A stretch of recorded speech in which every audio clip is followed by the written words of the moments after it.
മതന്യൂനപക്ഷങ്ങൾക്ക് ബിജെപിയിൽ തൊട്ടുകൂടായ്മയാണെന്ന് എ.കെ. ബാലൻ. നരേന്ദ്രമോദിയുടെ റോഡ് ഷോയിൽ നിന്ന് മലപ്പുറം ലീഗ് സ്ഥാനാർത്ഥി അബ്ദുൽ സലാമിനെ എന്തിനൊഴിവാക്കിയെന്നും സംഭവിക്കാൻ പാടില്ലാത്ത കാര്യമാണ് നടന്നതെന്നും എ.കെ. ബാലൻ കൂട്ടിച്ചേർത്തു.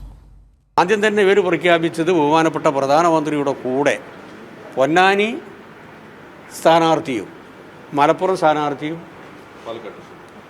പാലക്കാട്ടെ സ്ഥാനാർത്ഥി ഉണ്ടാകുന്ന ഒരു തെറ്റായ സന്ദേശവും കൂടി കൊടുത്തു. കാരണം മലപ്പുറത്ത് മത്സരിക്കുന്നത് ഒരു മതന്യൂനപക്ഷത്തിൽപ്പെട്ട ഒരു സ്ഥാനാർത്ഥിയാണ്. അദ്ദേഹം അവിടെ വന്നു, ആ വാഹനത്തിൽ കയറാൻ കഴിഞ്ഞില്ല.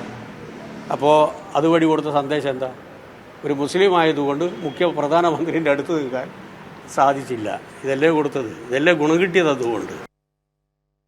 ഈ വാർത്തയുടെ കൂടുതൽ വിശദാംശങ്ങളുമായി ഇപ്പോൾ ഇർഫാൻ ചെയ്യുന്നുണ്ട്. ഇർഫാൻ, നരേന്ദ്രമോദിയുടെ റോഡ് ഷോയിൽ നിന്നും മലപ്പുറം ലീഗ് സ്ഥാനാർത്ഥി അബ്ദുൽ സലാമിനെ മാറ്റി നിർത്തിയതിനെതിരെ വലിയ വാർത്തയായിരുന്നു. അതിലാണ് ഇപ്പോൾ എ.കെ. ബാലനും പ്രതികരിക്കുകയുണ്ടായത്. വിശദാംശങ്ങൾ.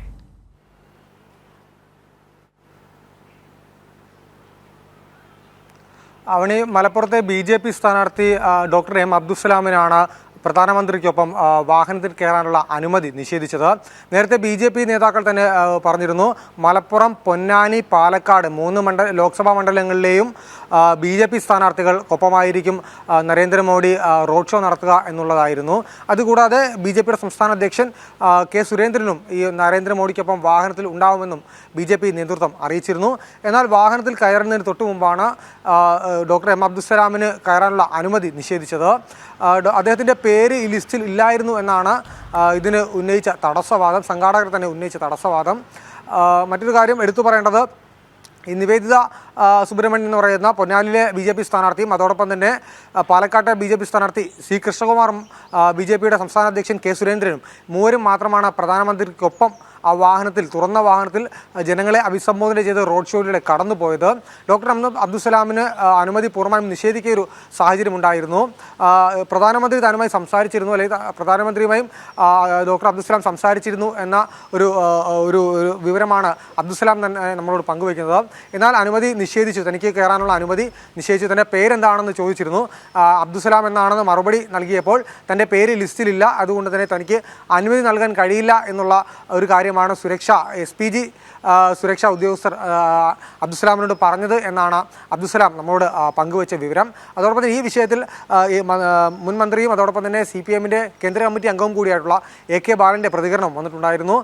ന്യൂനപക്ഷത്തിൽ വിവാദത്തിൽപ്പെടുന്ന ഒരാളെ ഇത്തരത്തിൽ മാറ്റി നിർത്തിയത് ഒരു കാര്യത്തിലും അംഗീകരിക്കാൻ കഴിയുന്നതല്ല. കാരണം ബി.ജെ.പിയുടെ ഭാഗത്തുണ്ടാവാൻ പാടില്ലാത്തവരാണ് എന്ന നിലയിലുള്ളൊരു പ്രതികരണമാണ് എ.കെ. ബാലൻ നടത്തിയിട്ടുണ്ടായിരുന്നത്. അത് ന്യൂനപക്ഷങ്ങളോട് ഈ നരേന്ദ്രമോദിയുടെ വാഹനത്തിൽ ന്യൂനപക്ഷ പ്രതിനിധി എന്ന നിലയിൽ അദ്ദേഹത്തെ കൂടി കയറ്റേണ്ടതായിരുന്നു എന്നൊരു അഭിപ്രായം എ.കെ. ബാലൻ പങ്കുവച്ചു.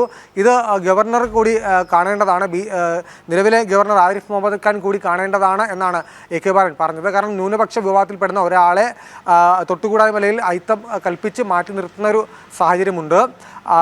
ബി.ജെ.പിയിലെത്തുന്ന ന്യൂനപക്ഷ വിഭാഗങ്ങളെ ഇത്തരത്തിൽ ഒരു അയിത്തം കൽപ്പിച്ച് അല്ലെങ്കിൽ തൊട്ടുകൂടായ്മ കൽപ്പിച്ച് മാറ്റി നിർത്തുന്ന ഒരു സാഹചര്യമുണ്ട്. ഇത് ഗവർണർ ഉൾപ്പെടെയുള്ള ആളുകൾ മനസ്സിലാക്കണം, ബി.ജെ.പിയിലേക്ക് പോകുന്ന ന്യൂനപക്ഷ വിഭാഗത്തിൽപ്പെടുന്ന ആളുകൾ കൂടി മനസ്സിലാക്കണമെന്നും എ.കെ. ബാലൻ പറഞ്ഞു വെക്കുന്നു. ഏതായാലും വിഷയത്തിൽ പുതിയൊരു വിവരം നൽകാനുള്ളത്, ഈ അബ്ദുസ്സലാം തിരിച്ച് മലപ്പുറത്തേക്ക് പോയിട്ടുണ്ട്. അബ്ദുസ്സലാമുമായി ബി.ജെ.പിയുടെ സംസ്ഥാന പ്രസിഡന്റ് കെ സുരേന്ദ്രൻ ഫോണിൽ ബന്ധപ്പെട്ടു എന്നാണ് നമുക്ക് മനസ്സിലാക്കാനും ബി.ജെ.പി. വൃത്തങ്ങളിൽ നിന്നും അറിയുവാൻ കഴിയുന്നത്. ഇതിലുള്ള ഈ ഒരു അതൃപ്തി അബ്ദുസ്സലാം പ്രകടിപ്പിച്ചതായും നമുക്ക് വിവരങ്ങൾ ലഭിക്കുന്നുണ്ട്. ഈ പേര് എന്തുകൊണ്ടാണ് തൻ്റെ പേര് മുൻപ് പ്രഖ്യാപിച്ചിട്ട് അല്ലെങ്കിൽ അദ്ദേഹത്തിൻ്റെ പേര് ഒഴിവാക്കപ്പെട്ട സാഹചര്യം, തനിക്ക് അനുമതി നിഷേധിക്കുന്നൊരു സാഹചര്യം എന്തുകൊണ്ടാണ് ഉണ്ടായത് എന്നൊരു കാര്യം അബ്ദുസ്സലാം ചോദിച്ചതായാണ് ബി.ജെ.പി. വൃത്തങ്ങൾ നമ്മോട് പങ്കുവയ്ക്കുന്ന വിവരം. ഏതായാലും വിഷയത്തിൽ ഒരു പുതിയ വിവാദം തന്നെയാണ് കേരളത്തിലെ ബി.ജെ.പിക്കുള്ളിൽ ഉണ്ടായിട്ടുള്ളത്. ഇത് ഈ പൊതുസമൂഹത്തിനുള്ളിൽ എങ്ങനെ ചർച്ച ചെയ്യുമെന്നാണ് വരും മണിക്കൂറുകളിൽ കാത്തിരുന്ന് കാണേണ്ടത്. ആവണി. ശരി, ഇർഫാനാണ് വിശദാംശങ്ങൾ നൽകിയത്.